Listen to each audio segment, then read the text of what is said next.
Bonsoir. Pour commencer, je voudrais vous amener faire un voyage. Un voyage en Corée du Sud, et plus particulièrement à Pyeongchang. Nous sommes en février 2018, en haut de la piste de bobsleigh. C'est le bob à deux masculin, et il reste au départ un seul équipage. 3 manches ont déjà été courues. L'équipage qui est en haut est l'équipage canadien. Ils sont en tête après 3 manches. Pas de beaucoup. Ils ont à peine 5 centièmes d'avance sur les Allemands qui viennent de descendre, qui vont regarder leurs adversaires en bas, 1,5 km pour jouer un titre olympique. Les Canadiens sont prêts. Ils démarrent, ils poussent. Ce n'est pas leur point fort. Et au bout de 50 mètres, ils ont déjà perdu tout leur avantage. Ils sont en retard. 1 centième de retard sur les Allemands. Vont-ils arriver à rattraper durant la descente leur retard comme lors des 3 manches précédentes? Il semble que oui. À la sortie du virage 9, ils repassent devant. L'écart est infime, 1 centième. Ex aequo.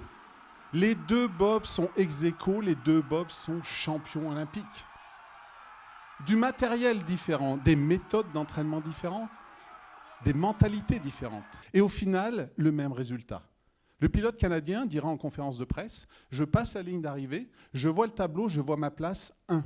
Je sais que je suis champion olympique. Et en levant les yeux dans la piste de décélération, je vois les Allemands qui sautent de joie et je me dis, tiens, ils sont sympas, ils sont contents pour moi. À cette époque, il ne sait pas encore qu'ils sont tous les 2 champions olympiques. Mais comment font ces sportifs pour performer le jour J, pour gérer leur stress, pour arriver à décupler leur capacité physique et mentale, à avoir confiance en eux? Ma propre quête de l'or olympique commence en 1988, en lisant un journal. Au fil des pages, je tombe sur un article en forme de petite annonce. Vous êtes grand, vous êtes costaud, vous courez vite. Vous voulez représenter la France aux Jeux Olympiques en 1992, venez essayer le bobsleigh. C'est comme ça que, quelques mois plus tard, je me retrouve en Autriche, assis dans un bob, une manette dans chaque main, le début d'une longue histoire d'amour. Une longue histoire d'amour où, à travers le globe, j'ai cherché la performance dans les moindres détails. La préparation physique, la préparation mentale, la préparation du matériel, le pilotage. Et parmi ces clés, la première qui m'a amené dans le bobsleigh, ce sont les objectifs. En entreprise comme dans le sport, on fonctionne par cycle. En bobsleigh, 4 ans. Pourquoi? C'est la durée qui sépare 2 Jeux olympiques. On part d'un résultat obtenu. Est-ce qu'on a été qualifié? Est-ce qu'on a gagné une médaille? Est-ce qu'on a fait 10e, 11e? Et on se projette 4 ans plus tard. Qu'est-ce qu'on veut faire? J'ai fait 11e en 2018 à Pyeongchang. Je veux être champion olympique en 2022 à Pékin. Et on sépare ces 4 années en cycle annuel, avec des échéances, des objectifs à moyen terme. Et en face, on regarde les moyens qu'on a, qu'ils soient financiers, qu'ils soient physiques, qu'ils soient temporels. On va regarder nos points forts, on va regarder nos faiblesses, les opportunités, les menaces. On va regarder ce que fait la concurrence. On va regarder s'il n'y a pas des nouveaux qui arrivent et qui amènent quelque chose auquel on n'a pas pensé. Des outils qu'on utilise en entreprise, le SWOT, le porteur, le SMART. Le SMART, votre objectif doit être SMART, spécifique, mesurable, atteignable, réaliste et temporellement défini. Et dans le T du temporellement défini, on touche là une des grandes différences entre le monde de l'entreprise et le monde du sport.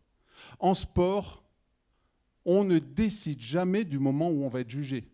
Ce sont les clubs, les fédérations nationales, internationales, le comité international olympique qui décident quand ont lieu les compétitions. Et nous, on doit s'adapter. Je vous prends l'exemple des Jeux olympiques. Généralement, la ville est désignée 7 ans avant. Et puis, plus on se rapproche de l'échéance, plus on aura de détails. On va nous dire à un moment, les Jeux auront lieu du 9 au 25 février. Et puis, une année avant, le bob à deux masculin, le 16 et 17 février. Et puis, quelques mois, on va nous dire la première manche et la 3e manche à 20h, la 2e et la 4e à 22h. Et on doit s'adapter, ne pas être prêt trop tôt, ni trop tard. Et en fait, quand vous définissez votre objectif, vous devez savoir ce que vous voulez vraiment. Est-ce que je veux aller aux Jeux Olympiques? Est-ce que je veux être médaillé? Est-ce que vous pouvez vraiment? C'est-à-dire que c'est une véritable introspection où il faut se regarder en face Il faut vraiment définir cet objectif. Et quand vos envies et vos moyens se rejoignent, alors vous allez pouvoir déclencher la deuxième clé, la motivation. La motivation, c'est un équilibre entre deux mondes. Le monde interne, le monde externe, le plaisir, la récompense, motivation intrinsèque, extrinsèque. Un peu comme la première fois quand vous êtes jeune et que vous faites une activité extrascolaire, sportive, artistique, culturelle. Généralement, c'est une motivation extrinsèque qui vous y amène. Faire comme, être avec. Et c'est grâce au plaisir que vous allez avoir à pratiquer l'activité que vous allez pouvoir la continuer sur le long terme.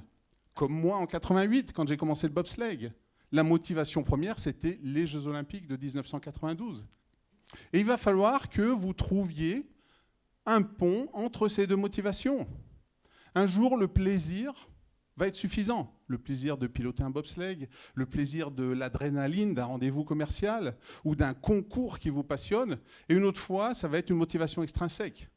Une échéance que vous devez de respecter et qui va vous pousser à faire les choses. Ou un collègue, un coéquipier qui vous dit hey, « on ne va pas craquer maintenant, après tout ce qu'on a fait ». Mais il y a une autre motivation qui est importante.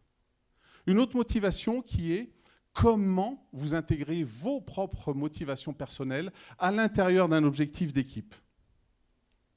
À une époque, je manageais un bob à 4 avec un gros objectif qui était d'être champion olympique. Ça faisait 95% de la motivation. Mais parmi ces 4, pour un, sa motivation personnelle, c'était l'argent. Je gagne des médailles, je gagne de l'argent. Un autre, c'était la sécurité. Je gagne des médailles, je m'assure un avenir parce que ça m'ouvre les portes d'une école spéciale pour les sportifs de haut niveau. Et à l'issue de ma carrière sportive, j'aurai un métier qui me plaît. Un troisième, c'était la reconnaissance médiatique. Je gagne des médailles, je passe à la télé, je passe dans les journaux. Et enfin, le dernier, c'était juste par amour du sport. Et ça, on le retrouve dans les entreprises. Et ça, c'est en lien direct avec vos propres valeurs. Pourquoi vous levez-vous chaque matin? Que venez-vous chercher au travail? Que venez-vous chercher dans votre école? Que venez-vous chercher dans votre sport? Et ça, quand vous faites partie d'une équipe, en tant que manager, il faudra aller chercher ces motivations personnelles de vos employés, de vos équipiers. Et en tant qu'équipier, il faudra trouver le moyen de les exprimer.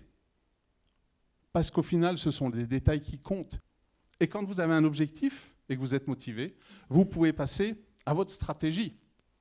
Qu'est-ce que vous allez mettre en place pour arriver au résultat? Pour moi, dans tout projet, je distingue 3 phases. Une phase de préparation, une phase d'action et une phase de bilan. Et globalement, plus l'objectif nous plaît et plus on a envie d'aller dans l'action. Au risque parfois d'aller trop vite et de faire des grosses erreurs qui au final nous disent « je suis plus motivé, j'y arriverai pas ». Préparez vos plans d'action. Préparez vos plans d'action. Il faut que quand vous agissiez, vous n'ayez plus aucun doute. Ça ne veut pas dire que votre plan doit être parfait. Vous pouvez faire des expérimentations, vous pouvez faire des tests.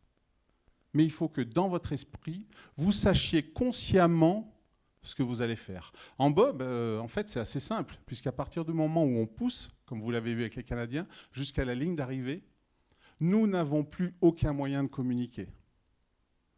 C'est-à-dire qu'à partir du moment où on est au départ, à partir du moment où on commence à pousser, chacun doit savoir exactement ce qu'il a à faire jusqu'à la ligne d'arrivée. Il faut exactement que vous sachiez ce que vous avez à faire. Et qu'est-ce que ça va amener, ça? Ça va amener un engagement à 100%. Quand vous êtes dans l'action, ne pensez pas au résultat. Et ça, peu importe la durée de l'action. Que l'action dure 50 secondes, 1 minute comme en bobsleigh, 2 heures comme un rendez-vous commercial, ou plusieurs jours si vous êtes sur un salon, peu importe. Ce qui va être important, c'est la préparation que vous avez mise en place. Et plus vous aurez préparé consciemment, et plus vous pourrez utiliser vos capacités physiques, mentales, les hard skills, les soft skills, pour obtenir un résultat qui correspond à vos attentes. Parlons-en justement des résultats. Généralement, ils sont de 2 ordres, échec ou réussite. Alors l'échec a été grandement étudié.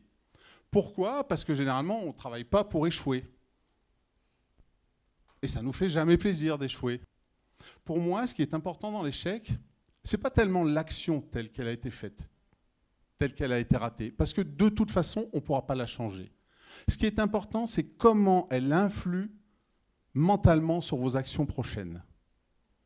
Vous êtes au départ de votre piste de bob, un virage, 2 virages, 3 virages, ça se passe bien, et puis le virage 4, vous faites une erreur. Est-ce que ça vous empêche de bien piloter au virage 5, au virage 6? Est-ce que vous y pensez encore? Est-ce qu'au virage 6, vous êtes encore en train de vous dire « Je suis trop bête, le virage 4, il est facile, pourquoi je l'ai raté ?» Et du coup, vous ratez le virage 5, 6 et peut-être jusqu'à l'arrivée. Ou est-ce que alors vous vous faites confiance, vous essayez d'appliquer au mieux le plan jusqu'à l'arrivée, et une fois l'arrivée, pour la descente d'après, vous dites « Pourquoi j'ai raté le virage 4 ?» Et à ce moment-là, je vais faire autre chose. En 1994, je sortais de plusieurs échecs. Finalement, je rate les jeux de 1992. Je rate également ceux de 1994. Et je me dis, qu'est-ce que je fais? Est-ce que je continue ou est-ce que j'arrête? Et je décide de continuer, mais en changeant des choses. Si je continue en faisant exactement la même chose, j'aurai les mêmes résultats. Je change de matériel, je change d'entraîneur, et ça fonctionne plutôt bien. Finalement, j'y arrive si bien qu'en février 1995, avec mon équipier, un autre Eric, on est médaillé au championnat du monde. La médaille n'a pas changé, et elle était belle. C'était notre première médaille. Nous n'avions jusqu'à présent jamais gagné de médaille, que ce soit en Coupe du Monde, au Championnat d'Europe, au Championnat du Monde. Alors forcément, on est content. Forcément, on est content. Un an après, février 1996, je suis au Championnat du Monde, et là, on fait 23e. C'est jamais facile de refaire une médaille. Ça se joue à des détails. Mais là, 20 places de perdu. On finit la saison et je me dis, qu'est-ce qui s'est passé? Qu'est-ce que je faisais il y a un an que je n'ai pas fait cette année-là? Et en fait, je me suis rendu compte que j'avais oublié une chose primordiale. Je n'avais pas fait le bilan du succès. On travaille pour réussir. Et quand ça arrive, c'est normal. On ne travaille pas pour échouer. Et là, quand on réussit, on a un peu les endorphines, les hormones qui montent, on a le champagne, on a la médaille, on a le diplôme, on a le contrat. Et là, on se dit, c'est normal, j'ai tellement bossé pour ça. Et parfois, on peut oublier de faire le bilan du succès. On peut oublier de savoir pourquoi ça a marché cette fois-là. Surtout si les succès se répètent, que ce soit en sport ou ailleurs. Et on oublie les petits détails. On oublie le quart d'heure d'abdominaux qu'on faisait à la fin et qu'on ne fait plus aujourd'hui. On se dit, oh, c'est pas grave, c'est pas ça qui fait la différence. Eh bien, si. Et depuis cette année-là, je me suis juré et je me suis mis en place une stratégie pour faire toujours le bilan du succès, avec 3 questions. La première, c'est est-ce que cette fois-là, j'ai fait quelque chose de différent par rapport à la fois d'après, pour voir exactement ce que je mets en place. La deuxième, est-ce que j'ai utilisé des compétences différentes pour voir si moi je m'améliore, pour être conscient de mes améliorations. Et la troisième, grâce aux réponses précédentes, c'est comment je peux innover dans mon processus du succès, dans ma routine du succès. Innover pour rester toujours motivé. Et depuis ce jour-là, j'ai toujours fait ce bilan du succès, que ce soit seul ou en équipe. Et justement, l'équipe, c'est la 5e clé que je vais vous présenter ce soir. Parce que nous travaillons tous en équipe. En bobsleigh, bien sûr, c'est un sport d'équipe, on ne peut pas faire autrement. Et c'est exactement pareil en entreprise. Vous pouvez être bien sûr dans une grande entreprise, où là, il y a une hiérarchie, il y a des groupes, il y a des services. Mais même si vous êtes un entrepreneur individuel aujourd'hui, vous travaillez en équipe. Vous travaillez en équipe parce que votre équipe, ça sera vos clients, ça sera vos fournisseurs, et ça sera également votre famille qui est impliquée dans ce processus. Ou parfois, le soir, vous devez faire la comptabilité. Ou alors le week-end. Et ça, c'est votre équipe. Et dans votre équipe, vous allez toujours trouver des cultures différentes, des croyances différentes, qu'elles soient positives ou négatives, des systèmes éducatifs différents et bien sûr des divergences d'opinion. Et il faut que ce soit une force. Il faut que ce creuset d'expériences différentes vous serve. Et pour ça, il y a une chose qui est primordiale, c'est de bâtir un langage commun. Demain, la première manche, là il a 24, deuxième BTC. Vous devez vous douter que je vous parle de bobsleigh, je vous en parle depuis tout à l'heure. Ces deux termes, l'AILA 24 et BTC, ce sont des noms de patins. On change les patins sur un bobsleigh entre les manches. Ça dépend de la température de la glace, ça dépend du rayon des virages, ça dépend de l'hygrométrie. Mais si vous ne connaissez pas, je suis obligé de vous expliquer. Quand je parle à mes équipes, je leur dis ça, ils comprennent tout de suite. Demain, vous intégrez mon équipe, pour une raison ou pour une autre, je suis obligé de vous faire part de ce langage commun. Je suis obligé de vous intégrer. Pensez-y. Pensez-y, évitez, quand vous bâtissez votre équipe, évitez les formules du genre tu vois ce que je veux dire? Vous m'avez compris.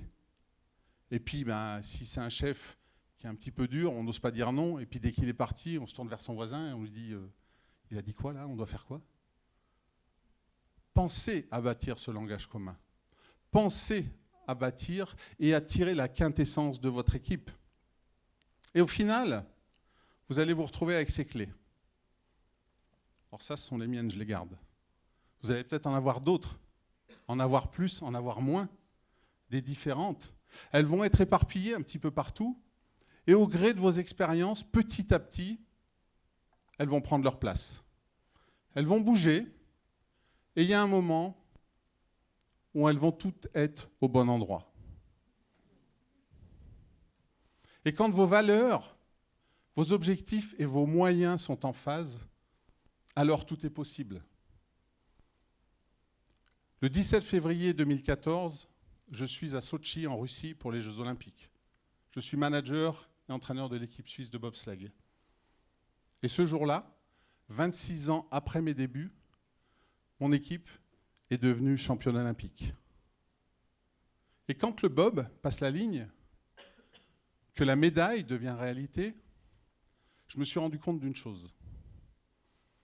Bien sûr, la médaille, le symbole de la réussite sportive, elle est là, elle est bien. Mais autre chose est là aussi. C'est tout le parcours que j'ai dû faire pour en arriver là. Tout ce que j'ai dû faire depuis 1988 pour arriver à ce résultat-là. La médaille est importante, bien sûr, mais le parcours, avec tous ces apprentissages, l'est tout autant. Alors, mesdames, messieurs, ce soir, dans votre quête, sur le chemin qui vous mènera à l'objectif que vous êtes fixé, faites en sorte que ce soit une source d'accomplissement. Je vous remercie.